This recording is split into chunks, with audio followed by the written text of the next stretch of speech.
Assalamualaikum warahmatullahi wabarakatuh. Kali ini kita akan membahas mengenai reproduksi atau perkembangbiakan pada hewan. Sistem perkembangbiakan pada hewan dibagi menjadi dua.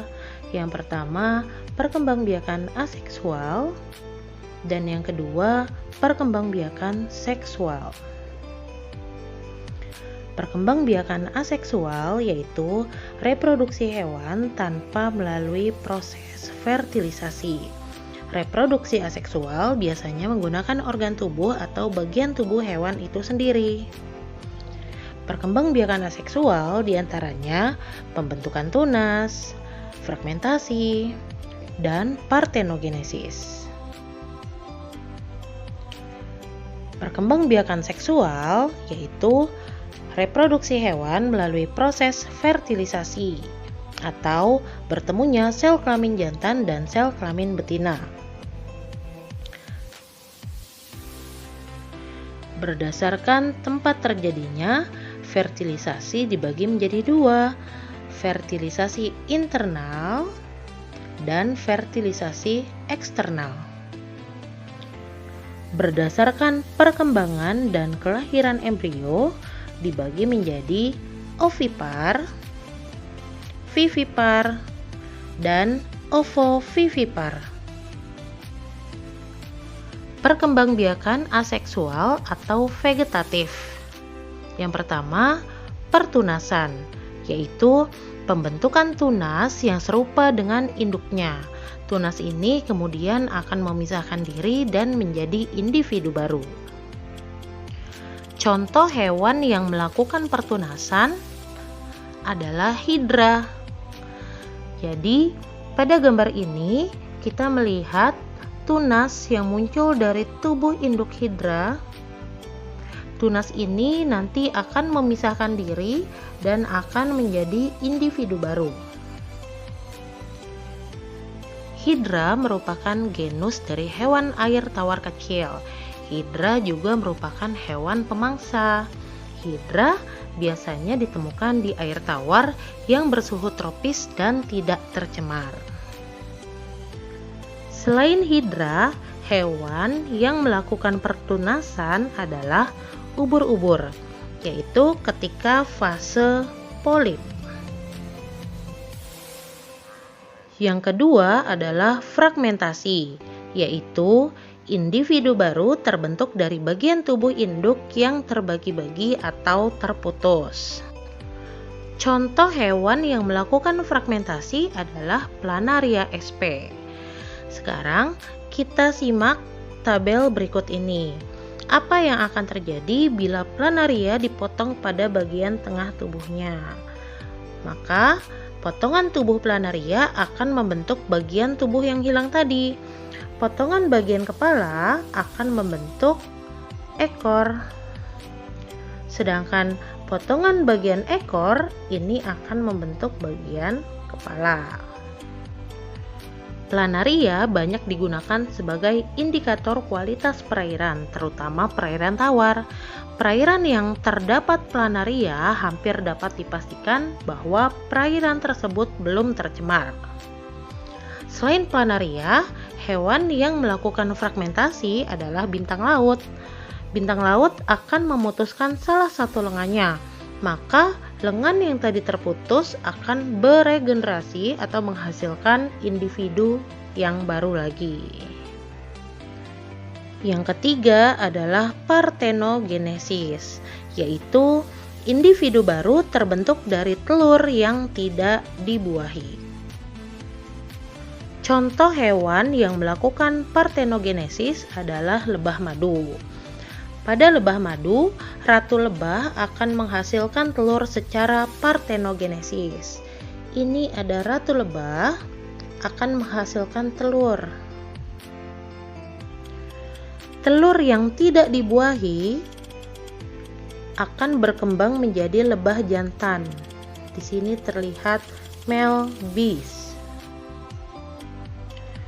Lebah jantan yang terbentuk ini bersifat haploid atau memiliki jumlah set kromosom setengah dari induknya. Akan tetapi, jika sel telur ini dibuahi oleh sel jantan atau sel sperma, maka akan terjadi proses fertilisasi atau bertemunya sel telur dan sel sperma dan akan menghasilkan lebah betina atau female bees. Lebah betina ini bersifat diploid atau memiliki jumlah kromosom yang sama persis dengan induknya. Jadi, lebah madu yang dihasilkan secara partenogenesis atau tidak dibuahi oleh sel sperma akan selalu menghasilkan lebah berkelamin jantan. Sebagai tambahan, dalam suatu kelompok atau koloni lebah terdapat 3 kasta. Yang pertama adalah lebah ratu. Lebah ratu berjenis kelamin betina dan merupakan induk dari semua lebah dalam satu koloni. Dalam satu koloni hanya terdapat 1 ekor lebah ratu. Yang kedua adalah lebah betina atau kita menyebutnya sebagai lebah pekerja. Jumlahnya bisa mencapai puluhan ribu dalam satu koloni. Dan yang terakhir adalah lebah jantan. Biasanya jumlahnya hanya ratusan ekor lebah. Selain pada lebah madu, partenogenesis juga terjadi pada beberapa hewan, di antaranya kutu daun dan kutu air. Yang selanjutnya, perkembangbiakan seksual atau generatif pada hewan.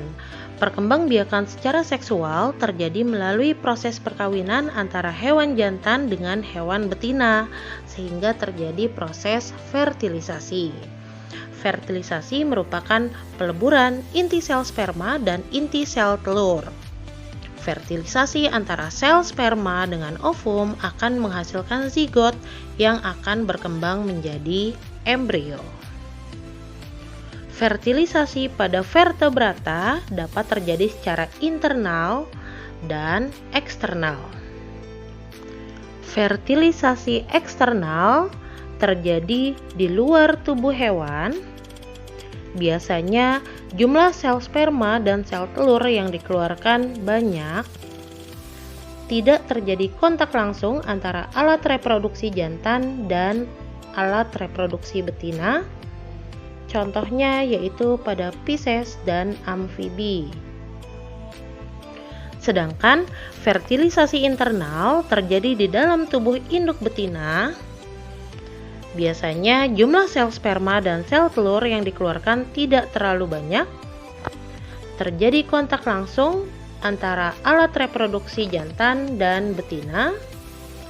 Contohnya pada aves, reptil, dan mamalia. Ini merupakan proses fertilisasi eksternal pada katak. Pada saat katak jantan menempel pada punggung katak betina, maka katak jantan ini akan menekan perut katak betina sehingga katak betina akan mengeluarkan ovum ke dalam air. Peristiwa ini disebut sebagai amplexus. Setiap ovum yang dikeluarkan oleh katak betina akan diselimuti oleh selaput telur.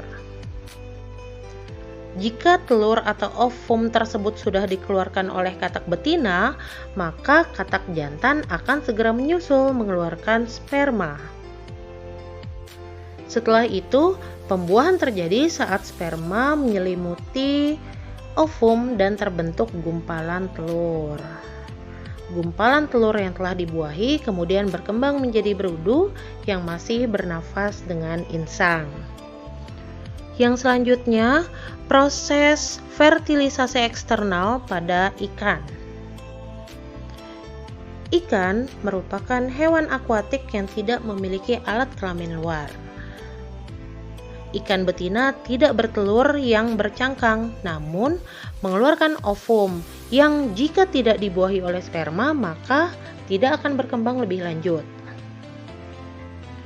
Pada waktu bertelur, ikan betina akan mencari tempat yang rimbun atau di antara bebatuan karang.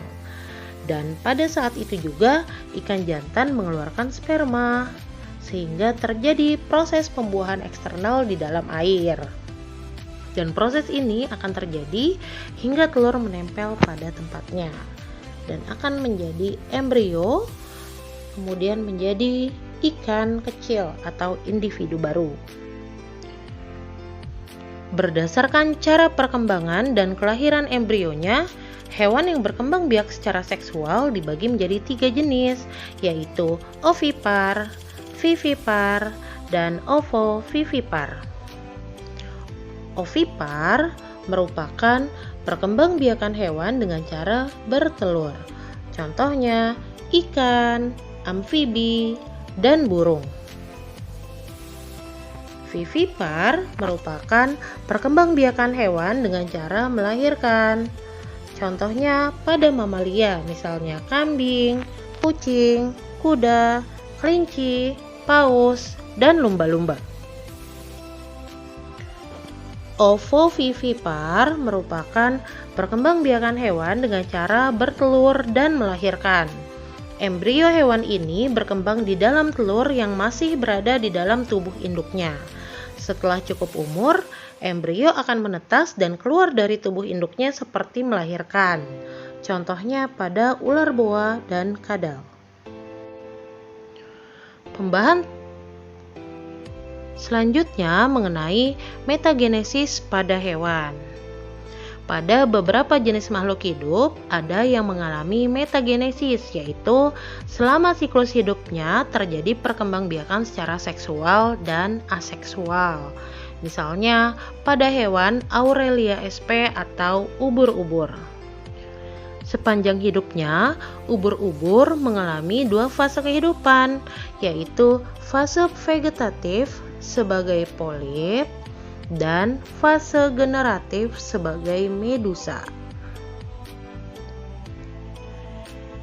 Medusa adalah bentuk hidup dari ubur-ubur yang bergerak melayang bebas di perairan. Saat fase generatif, ubur-ubur melibatkan induk jantan dan induk betina, yaitu ubur-ubur dewasa. Ubur-ubur dewasa ini akan menghasilkan sel ovum dan akan menghasilkan sel sperma. Sel sperma kemudian akan berenang hingga mencapai ovum dan akan menghasilkan zigot. Zigot akan berkembang menjadi planula atau larva bersilia dan akan melekat pada dasar lautan untuk tumbuh menjadi individu baru yang kita sebut sebagai skifistoma. Fase yang barusan kita bahas, mulai dari medusa sampai ke skifistoma ini merupakan fase generatif atau seksual pada ubur-ubur. Berikutnya adalah fase polip atau fase vegetatif. Polip adalah bentuk hidup dari ubur-ubur yang menempel pada dasar perairan. Fase vegetatif pada daur hidup ubur-ubur melibatkan satu induk pada saat menjadi skifistoma yang berbentuk polip. Reproduksi aseksual dilakukan dengan jalan membentuk kuncup yang tumbuh di dekat kaki dan semakin lama semakin besar dan akan membentuk tentakel. Tubuh anak hewan ini tetap melekat pada induknya sehingga induk akan membentuk kuncup yang lain dan akan terbentuk koloni yang kita sebut sebagai strobila. Setelah beberapa waktu, anak akan memisah dari induknya dan membentuk evira atau ubur-ubur muda. Fase yang dimulai dari skifistoma sampai dengan ke evira merupakan fase vegetatif pada ubur-ubur atau kita sebut sebagai fase polip. Nah, di bawah ini ada gambar mengenai fase polip dan fase medusa pada ubur-ubur. Jadi, ubur-ubur yang sering kita lihat, yang sering kita tahu adalah ubur-ubur dalam bentuk medusa. Padahal ubur-ubur juga mengalami fase polip seperti gambar berikut. Berikutnya, metamorfosis pada hewan. Metamorfosis adalah proses perubahan bentuk tubuh pada tahap pertumbuhan dan perkembangan makhluk hidup. Metamorfosis dibagi menjadi dua, metamorfosis sempurna dan metamorfosis tidak sempurna. Metamorfosis sempurna yaitu tahapan metamorfosis yang setiap fasenya mengalami perubahan bentuk tubuh yang berbeda-beda. Tahapan metamorfosis sempurna yaitu telur, larva atau ulat, pupa atau kepompong, dan imago atau dewasa. Contoh hewan yang mengalami metamorfosis sempurna adalah kupu-kupu. Dimulai dari tahap telur, telur akan berkembang menjadi ulat atau larva. Ulat atau larva ini akan menjadi kepompong atau pupa. Kemudian kepompong akan menjadi kupu-kupu muda dan akan menjadi kupu-kupu dewasa atau imago. Contoh berikutnya adalah nyamuk,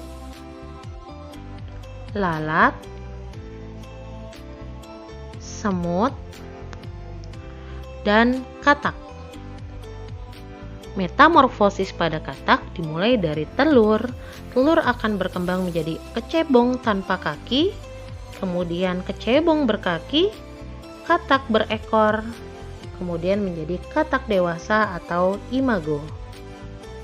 Metamorfosis tidak sempurna, yaitu bentuk hewan muda mirip dengan hewan dewasa. Tahapan metamorfosis tidak sempurna yaitu telur, nimfa, dan imago atau dewasa. Contoh hewan yang melakukan metamorfosis tidak sempurna adalah belalang. Jadi telur belalang akan berubah menjadi nimfa atau belalang muda. Belalang muda akan berkembang menjadi belalang dewasa atau imago. Nimfa di sini bentuknya sama atau mirip dengan belalang ketika dewasa, hanya berbeda ukurannya saja. Contoh berikutnya adalah kecoa, jangkrik, capung, dan laron. Materi terakhir yaitu teknologi reproduksi hewan. Yang pertama adalah inseminasi buatan. Inseminasi buatan disebut juga sebagai kawin suntik, yaitu proses pemasukan cairan sperma ke saluran kelamin hewan betina dengan bantuan alat suntik. Biasanya inseminasi buatan dilakukan untuk mendapatkan sapi yang berbibit unggul. Jadi sapi jantan yang unggul diambil spermanya, kemudian sperma ini akan disuntikan ke dalam sapi betina dengan bantuan manusia sehingga akan terjadi proses fertilisasi di dalam tubuh sapi betina.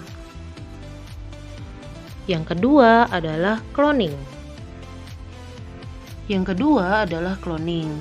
Cloning merupakan cara reproduksi hewan untuk memperoleh keturunan yang identik dengan induknya dengan cara memasukkan inti sel donor ke dalam sel telur induk yang telah dihilangkan inti selnya. Langkah yang pertama yaitu mengambil kelenjar mamae atau kelenjar susu dari domba betina yang akan dikloning. Kemudian, mengambil sel telur yang ada di dalam ovarium domba betina atau domba induk. Inti sel telur akan dikeluarkan.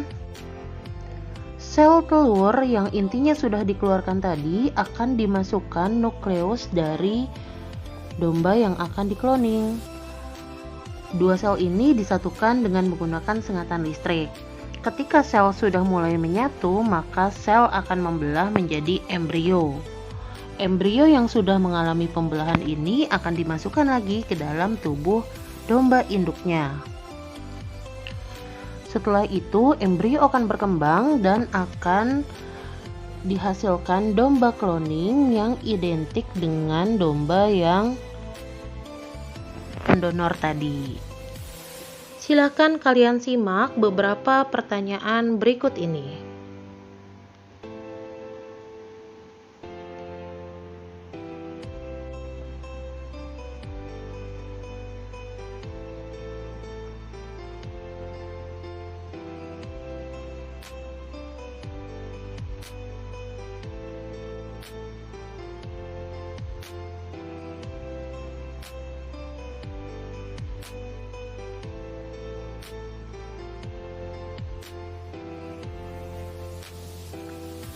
Semoga bermanfaat. Terima kasih.